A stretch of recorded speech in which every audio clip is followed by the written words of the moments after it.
35 साल रेलवे में टीटी की नौकरी करने के बाद रिटायर हुए। घर पर रहने लगे। 1 महीने बाद ही पत्नी ने पति से कहा, डॉक्टर के पास जाना है, मुझे थोड़ा सा चेकअप कराना है।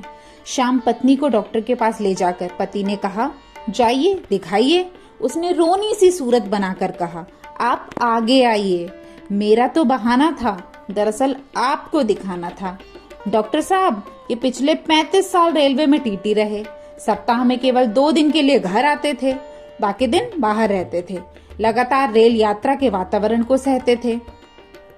अब रिटायरमेंट के बाद घर आते ही कमाल कर दिया है। 4 फीट चौड़े पलंग को काटकर 2 फीट का कर दिया है। अटैची को साकल में बांधकर ताला लगाते हैं, तकिए में हवा भरते हैं और चप्पल सिरहाने रखते हैं। कमरे का ट्यूबलाइट अलग हटा दिया है और उसकी जगह 0 वाट का बल्ब लगा दिया है। टेप रिकॉर्डर से फिल्मी गानों का कैसेट निकालकर रेलवे अनाउंसमेंट गाड़ी चलाने की ध्वनि, घंटी की घनघनाहट और गरम चाय समोसा की कर्कश आवाज का कैसेट लगाते हैं। मूंगफली के छिलके और बीड़ी सिगरेट के टुकड़े पलंग के चारों ओर फैलाते हैं। मैं तो रात भर जागती हूँ और ये आराम से सो जाते हैं। पता नहीं कैसी जिंदगी जीते हैं। कप में चाय दो तो कुल्हड़ में पीते हैं। एक रात मेहमान आए तो मैंने इन्हें जगाया। इन्होंने करवट बदली और मेरे हाथ में ट्रेन का टिकट और 100 रुपए का नोट थमाया।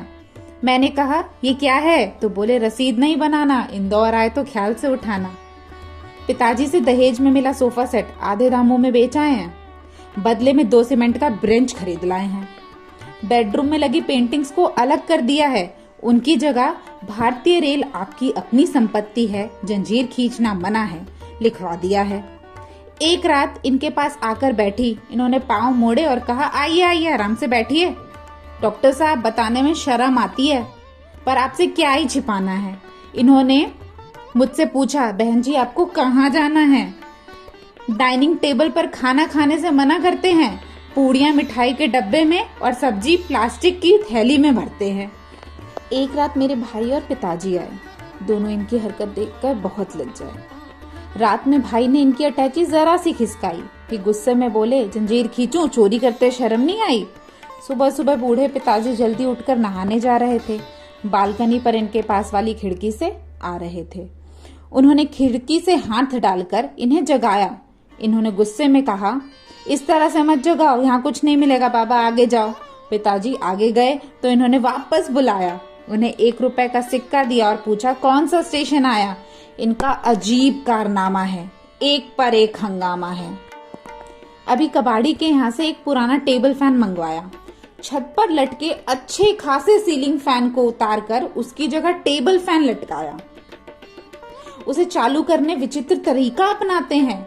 जेब से कंघी निकालकर पंखा घुमाते हैं। एक सुबह मंजन, ब्रश, साबुन निकालकर बाथरूम की ओर जाते हैं।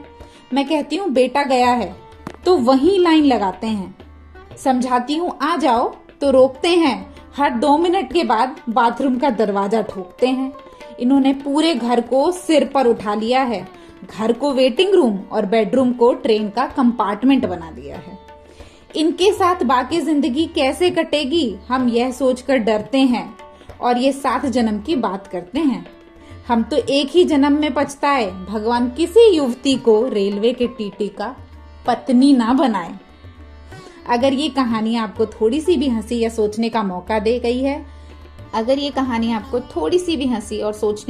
दे गई हो तो वीडियो को लाइक जरूर करें। ऐसी ही मजेदार और दिल को छू जाने वाली कहानियों के लिए ट्रैवल गांव मोटिवेशन चैनल को सब्सक्राइब करें और बेल आइकन दबाएं ताकि अगली कहानी आप मिस ना करें। धन्यवाद।